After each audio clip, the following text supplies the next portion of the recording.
ये लूका की किताब उसका पहला अध्याय और उसके 5वें पद से आज हम आगे पढ़ेंगे। यहाँ पर एक पासवान है, एक याजक है जिसका नाम जकरिया है, और लिखा है वो अपने समय के पासवानों में, सारे विश्वासियों में सबसे ज्यादा क्या है, धर्मी है, और वो पवित्र चाल चलन को चलने वाला, पवित्र जीवन को जीने वाला मनुष्य है।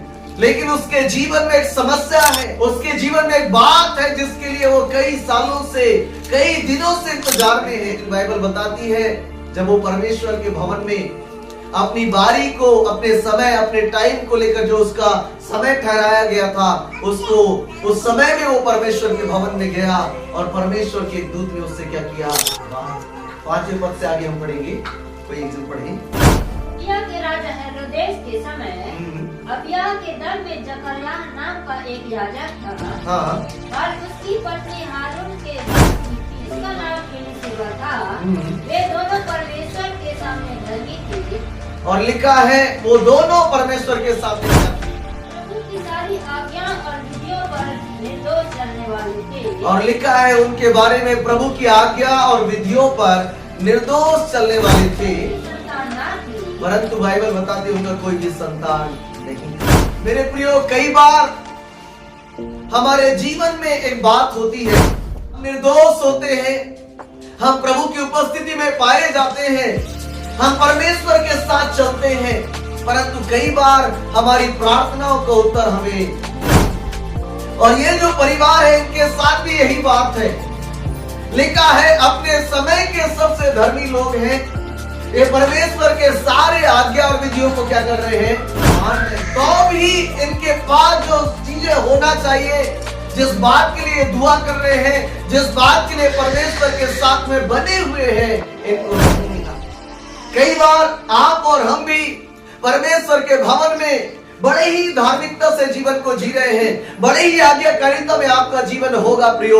हो सकता है आप बाकियों से अच्छा प्रार्थना करने वाले हैं, बाकियों से ज्यादा आपका जीवन क्या है, धर्मी है, लेकिन हो सकता है कई ऐसे चीजें हैं जिनके लिए आप प्रार्थना कर रहे हो, उसका उत्तर आपको नहीं मिला। आपने कभी सोचा क्यों परमेश्वर इनकी प्रार्थना को उत्तर नहीं दे रहा?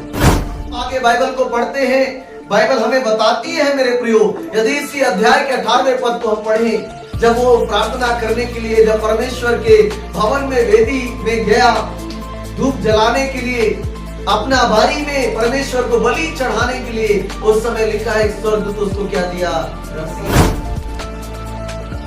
18 से अभी जकरिया ने स्वर्गदूत से पूछा, तब जकरिया ने स्वर्गदूत से पूछा, यह मैं कैसे जानूं? यह मैं कैसे जानूं? क्योंकि मैं तो बूढ़ा हूँ। वहाँ क्या होता है, मैं क्या हूँ, बूढ़ा हूँ, और मेरी पत्नी भी बूढ़ी हो गई है। और मेरी पत्नी भी क्या हो गई है, बूढ़ी हो गई है। स्वर्गदूत ने उसको उत्तर दिया, स्वर्गदूत ने उसको उत्तर दिया, मैं जिब्राइल हूँ, मैं जिब्राइल हूँ, जो परमेश्वर के सामने खड़ा रहेगा। मेरे भाई मेरी बहनें, हम देखते हैं ये धर्मी है, निर्दोष है, और परमेश्वर के भवन में रहकर जीवन जीने वाला है।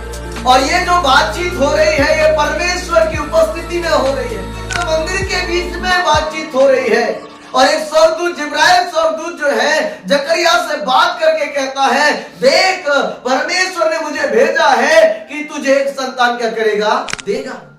लेकिन जकरिया के साथ एक समस्या है, उसके मन में क्या है, संदेह। वो कहता है ये कैसे होगा, क्योंकि मैं बूढ़ा हो गया हूँ, मेरी पत्नी भी क्या हो गई है, बूढ़ी हो गई है, अब हमारे शरीर में ताकत नहीं है, अब जान नहीं है, संभव नहीं है कि ऐसा हो सके। कई बार मेरे प्रियो हम धर्मी होते हैं, हम प्रार्थना में जीवन जीते हैं, हम आज्ञाकारी भी होते हैं, लेकिन हमारे मन का संदेह, हमारे जीवन का संदेह हमारी जरूरतों को पाने से क्या कर देता है, रोक